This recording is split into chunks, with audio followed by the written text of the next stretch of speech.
I wasn't even looking for anything. That's the part people never believe when I tell them this story. I wasn't suspicious. I wasn't checking her phone or following her car. I found out my wife had another family by complete accident on an ordinary Thursday afternoon because a package got delivered to the wrong house. My name's Daniel. I'm 41 years old, and until 11 months ago, I would have told you my marriage was solid. Not perfect, no marriage is, but solid. Sarah and I had been together for 9 years, married for 6.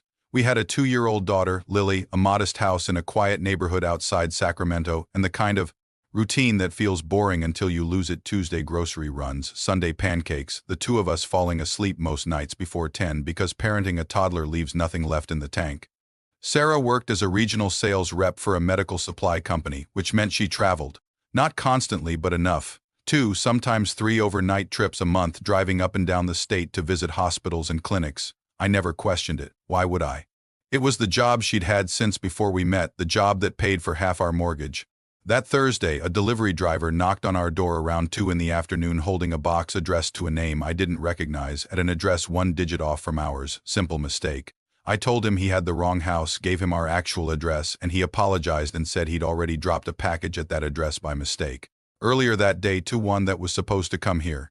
So I walked over. It was only 3 houses down, a modest little bungalow with a minivan in the driveway and a wreath on the door left over from a holiday months past. I knocked, ready for a 2-minute, mildly awkward exchange about swapped mail. A woman answered, maybe mid-30s, tired eyes, a baby on her hip and a toddler visible behind her legs, peeking around the doorframe the way small kids do with strangers. Hey, sorry to bother you, I said. I think the delivery driver mixed up our packages. I'm at 213 and I think mine got dropped here by mistake. She turned to grab something off a side table, and that's when I saw it, sitting right there in plain view on the entryway wall behind her. A framed photo, a family photo, the kind you get done at one of those portrait studios every year, everyone matching in soft blue and white outfits, sitting in a park. The man in that photo was wearing a shirt I recognized, not because it was a common shirt, because I owned the exact same one, a slightly unusual navy Henley from a small outdoor brand Sarah had bought me 2 Christmases ago. One she'd specifically said she picked because she'd never seen anyone else wearing it. I told myself it was nothing. Lots of people buy the same shirt. Then I looked at the man's face. It was Sarah's brother. At least that's who I assumed at first, some passing resemblance, a trick of lighting and my own tired imagination. Except I don't have a brother-in-law. Sarah is an only child. She's told me that 100 times, told Lily that, told our families at Thanksgiving every single year since I've known her.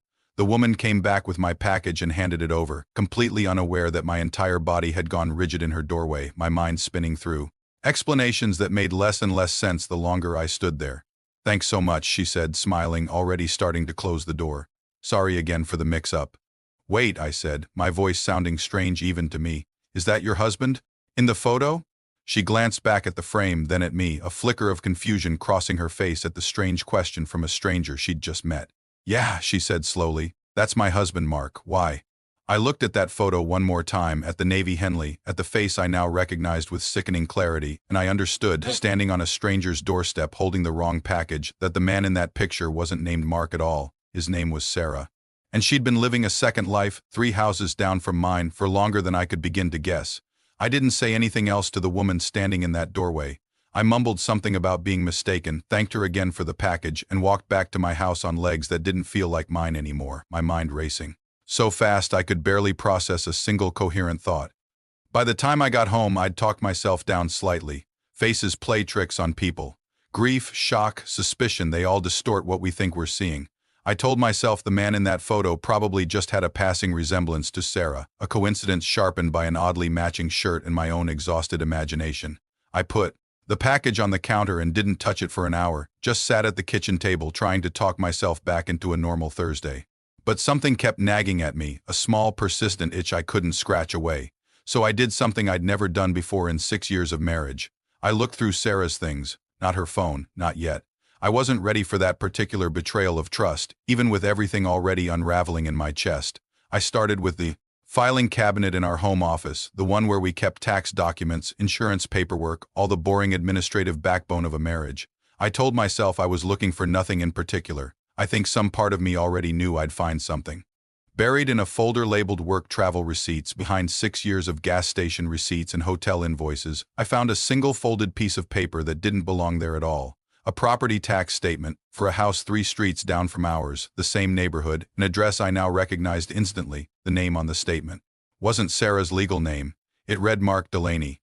I sat there staring at it for a long time, running through every explanation my brain could construct. Maybe Sarah managed properties for someone else, some side arrangement she'd never mentioned.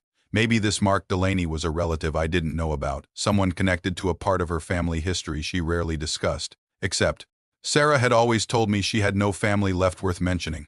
Her parents had passed before I met her, she was an only child, and the rare cousins she occasionally referenced lived out of state and barely kept in touch.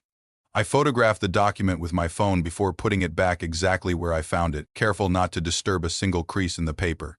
Then I did something that felt almost criminal in a marriage that had always felt safe. I opened Sarah's laptop while she was still at work, using a password I happened to know because we'd shared nearly everything for 6 years: bank logins, streaming accounts, calendars. I searched her email for the name Mark Delaney. 63 results appeared instantly. School enrollment confirmations, pediatrician appointment reminders, a homeowners association newsletter, an anniversary card template from an online store addressed to my loving husband. Photos, dozens of them, spanning back nearly 5 years, of Sarah in that same house 3 streets down, sitting at a different kitchen table, holding 2 children I'd never seen before in my life. 2 children, not the one child we'd built our entire world around raising together. My hands were shaking so badly I nearly dropped the laptop. There was a folder of scanned documents near the bottom of her inbox, official-looking, formatted like something from a courthouse. A marriage certificate, dated 4 years ago. Sarah's real name printed clearly next to a man's name I now understood to be entirely, deliberately fabricated, an identity she had built, maintained, and lived inside for years, 3 streets away from the life she'd built with me. I wasn't just uncovering an affair. I was uncovering an entire second marriage, a second family, 2 more children who called my wife something other than what our daughter called her, in a house close enough that I could have walked past it 100 times without ever knowing the truth living behind its front door. And as I sat there, staring at photographs of a life I never knew existed, I heard Sarah's car pull into our driveway right on schedule, exactly like any other Thursday, completely unaware that everything she'd built to keep these 2 worlds apart had just collapsed in the space of a single afternoon. I closed the laptop and sat perfectly still, listening to her keys in the door, her voice calling out, "Hey, I'm home," the exact same way she'd called it out 1,000 Thursdays before, completely unaware that the version of her life she thought was sealed shut had just cracked wide open on our kitchen table. I didn't confront her. That night, I know how that sounds. I know some people would have exploded the second she walked through the door, thrown every printed email and photograph at her feet and demanded answers immediately. But I sat there watching her set down her bag, kiss the top of Lily's head, ask me how my day was, and something in me went very cold and very calm instead of furious. I needed to understand the shape of this before I said a single word. I needed to know how deep it went before I let her know that I knew. So I lied to her for the first time in our marriage. I told her I was tired, that I had a headache, and I went to bed early while she stayed up finishing some paperwork, completely unaware that her husband had spent the last 2 hours reading 5 years of her secret life. The next morning, after she left for what she called a 2-day work trip to Fresno, I drove back to that house 3 streets down. Not to knock this time. I sat in my car half a block away, the way I imagine private investigators do in movies, feeling ridiculous and sick at the same time, watching to see if she would actually drive. There instead, she did. I watched Sarah's car pull into that driveway 40 minutes later, not toward Fresno at all, and I watched the front door open before she'd even reached it, the same woman from before stepping out onto the porch with the baby on her hip, smiling, reaching out to hug her like it was the most normal thing in the world. I watched my wife walk into another woman's home and close the door behind her like she was walking into her own. I sat in that car for 3 hours. I don't know what I expected to happen. I just couldn't make myself leave. When she finally came out again, laughing at something the other woman said, kissing her on the cheek in a way that told me everything I still hadn't wanted to admit to myself, my entire understanding of my marriage rearranged itself one final time. This wasn't an affair with a man named Mark. There was no Mark. There had never been a Mark. Sarah had built an entire identity, a persona complete with a fabricated name and a manufactured backstory, to marry a woman 3 streets from her real home, to raise 2 children with her, to live an entire second life running in perfect parallel to the one she shared with me and Lily. I called a lawyer that same afternoon before I even called anyone else, some instinct telling me I needed to understand my legal position before I did anything that couldn't be undone. He asked me question after question I didn't have full answers to, yet how long had this been going on? Was there a legitimate marriage license? Had Any joint assets been established under the false identity? I promised to find out. That night, when Sarah called from her supposed hotel in Fresno to say goodnight to Lily over video chat, I watched her face on the screen, warm and easy and completely unbothered, and I felt something harden inside my chest that I don't think will ever fully soften again. "Everything okay?" she asked near the end of the call, some flicker of intuition maybe picking up on something in my voice I hadn't managed to hide completely. "Everything's fine," I said. "Can't wait for you to get home." She smiled, said she couldn't wait either, and ended the call, completely unaware that I now had a folder of printed emails, a photograph of a fraudulent marriage certificate, and a lawyer's number saved in my phone. 2 days later, when she walked back through our front door with her travel bag over her shoulder, kissing Lily hello. Asking what she'd missed, I finally set the folder down on the kitchen table in front of her. "Tell me who Mark Delaney is," I said. I watched every trace of colored rain from my wife's face in an instant, and I understood in that single frozen moment that the woman I'd built a life with for 9 years was about to become someone I had never actually known at all. Sarah didn't move for what felt like a full minute. She just stared at the folder on the table, at the printed photograph on top, her own face staring back at her from a life she thought had stayed perfectly hidden. "Daniel," she started, and her voice cracked immediately on my name. "Don't," I said. "Don't start with my name like that's going to soften what comes next. I want the truth, all of it, right now." She sat down slowly across from me, her hands pressed flat against the table like she needed something solid to keep from shaking apart completely. Lily was in the living room, thankfully absorbed in a cartoon. Close enough that we had to keep our voices low, far enough that she couldn't understand what was unraveling 20 feet away. "It started before you," Sarah said finally, "before we even met." That sentence alone rearranged everything I thought I understood about the timeline of my own marriage. "Explain that," I said. "Because we've been together 9 years, Sarah, married for 6. So explain to me how a marriage to a woman named Kimberly, under a fake name, started before you." "Her name is Kim," Sarah said quietly, like the correction mattered, like anything about precision still made sense in a conversation like this. "And I met her almost 11 years ago. We fell in love fast, too fast, honestly. And back then, in the town we were living in, being together wasn't easy for either of our families to accept. So I started going by Mark when I was with her, at first almost as a joke, a way to protect us both from people who would have made our lives difficult." "A joke," I repeated. "You built a legal marriage certificate as a joke." "It wasn't supposed to go this far," she said, tears finally spilling over now. "We got married before I met you, Daniel. Legally, using documents I'd created, an identity I'd built enough to pass basic verification. I told myself I'd end it. I told myself 100 times I'd tell her the truth, that I'd tell you the truth, that I'd figure out some way to choose one life over the other. But you didn't," I said. "You had 2 kids with her instead." "I love her," Sarah said, and I watched something in her face break open, raw and terrified. "And I love you. I know that sounds impossible. I know it sounds like a lie designed to make this easier for me, but it's not. I have loved both of you completely at the same time for years, and I hated myself every single day for how much I was lying to both of you to keep it going." I sat there absorbing an admission so far outside anything I'd ever prepared myself to hear that I genuinely didn't know which piece of it to address first: the years of financial deception, the fraudulent legal marriage, the 2 additional children who existed because of it, or the sheer scale of the emotional architecture it must have taken to keep 2 entire households functioning 3 streets apart without either of us ever finding out. "Does she know about me?" I finally asked. "Does Kim know I exist?" Sarah's silence answered before her words did.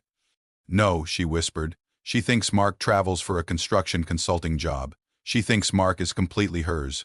Before we go any further, if this story has you as invested as I was living through it, take a second to like this video and subscribe to the channel. Stories like this deserve to be told honestly, and your support helps us keep bringing you more real experiences like this one. Now, back to what happened. I sat there staring at my wife, this woman I'd shared a bed with for 9 years, and I realized the person across from me wasn't simply someone who'd made a terrible mistake once. She was someone who had built an entire sustained architecture of deception, maintained flawlessly for over a decade, convincing enough to fool 2 entire families, 2 sets of children, to complete lives running in perfect parallel without either side ever colliding, until a delivery driver knocked on the wrong door.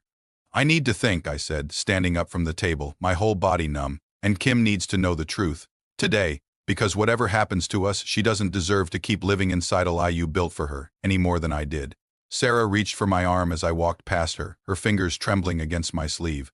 "Please," she said. "If you tell her, everything ends, all of it. Both families gone all at once." I looked down at her, at the woman I no longer recognized despite 9 years of marriage, and I said the only thing that felt true in that entire impossible moment. Everything already ended, Sarah. The second I opened that door 3 houses down. I drove to Kim's house that same evening. I didn't call ahead, didn't plan out exactly what I'd say. Some part of me knew that if I gave myself time to think it through, I might talk myself out of it, might let Sarah's plea for silence win out over the fact that another human being was living inside a lie just as complete as mine had been. Kim answered the door with the baby still on her hip, the same warm, unsuspecting smile from 3 days earlier when I'd first stood on her porch holding the wrong package. "Oh hey," she said, clearly confused to see me again so soon. "Did another package end up here?" "No," I said. "Kim, I need to talk to you about something, and I need you to sit down first because it's going to be hard to hear." Something in my voice must have registered because her smile faded instantly, replaced by the particular wariness of someone who senses a life about to change before they understand why. She called for a neighbor to watch the kids for a few minutes, and we sat on her porch steps together, two strangers connected by the same devastating secret. I told her everything: the delivery mix-up, the photograph, the fabricated identity, the marriage certificate under a false name, the wife and daughter 3 streets away who Kim had never known existed, living an entirely separate life under the same roof as the man she'd built her entire family around. I watched her face move through disbelief, then confusion, then a devastation so complete it was almost unbearable to witness. She kept saying that's not possible over and over, like repeating it enough times might make it true, mightn't do what I'd just told her. "Mark works construction consulting," she said, her voice breaking.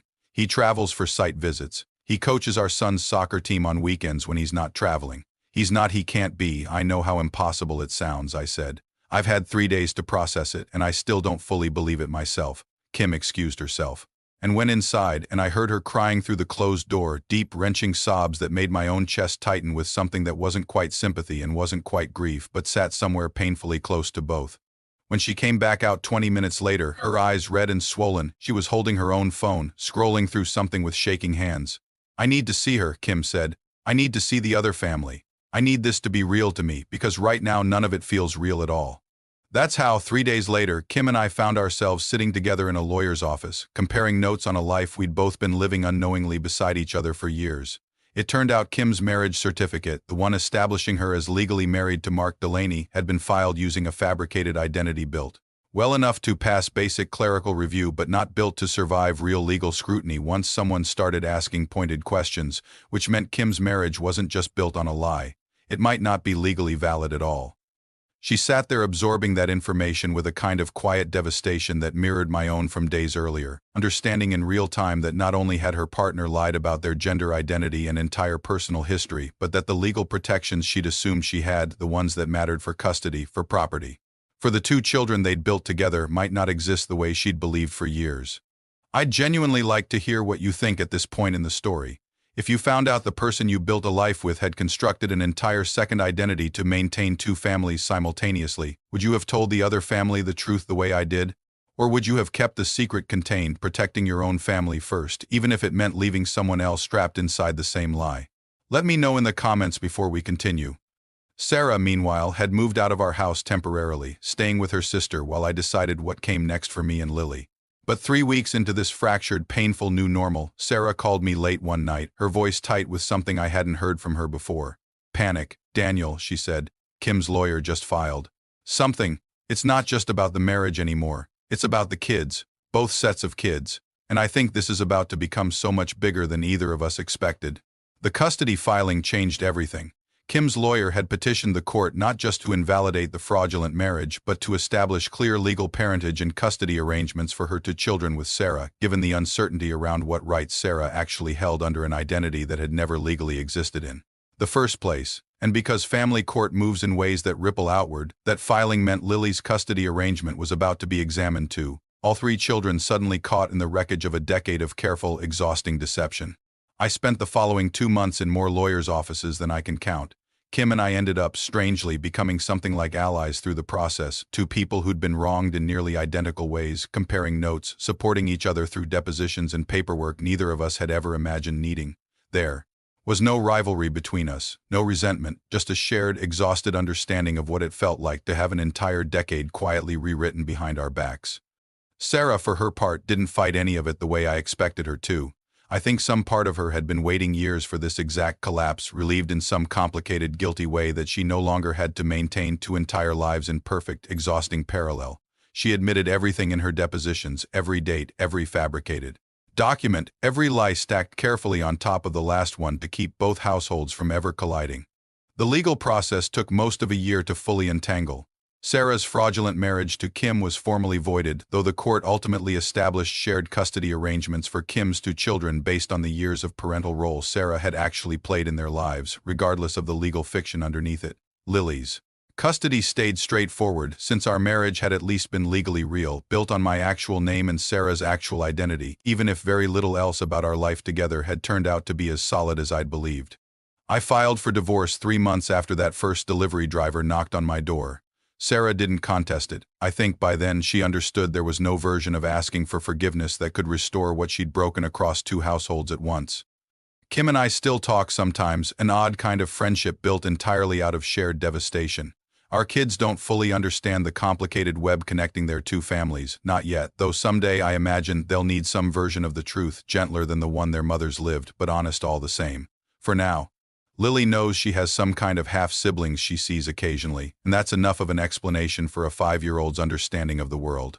Sarah moved out of state eventually, somewhere with fewer reminders of the 2 lives she'd built and lost simultaneously. We're civil for Lily's sake, though I don't think either of us will ever fully understand how someone carries a decade-long deception of that scale without it eventually breaking them from the inside out. Maybe. It already had, long before I ever knocked on the wrong door. I think about that Thursday afternoon sometimes, the delivery driver, the wrong address, the 3-house distance that had somehow kept 2 entire families from ever discovering each other for years. If that package had gone to the right house the first time, I don't know how much longer this would have continued, maybe forever. Maybe. Until something else eventually forced it into the light. I don't regret knowing the truth, even though it cost me the marriage I thought I had. I'd rather build whatever comes next for Lily and me on something real, even something painful, than keep living inside a life that was never actually whole to begin with. Some doors, once you knock on them, can never be closed again. Mine happened to be the wrong one, but I'll never stop being grateful it opened anyway. Thank you so much for watching this story all the way through. If it moved you the way it moved me living through it, please take a moment to like this video, subscribe to the channel, and turn on notifications so you never miss the next story. I'll see you there.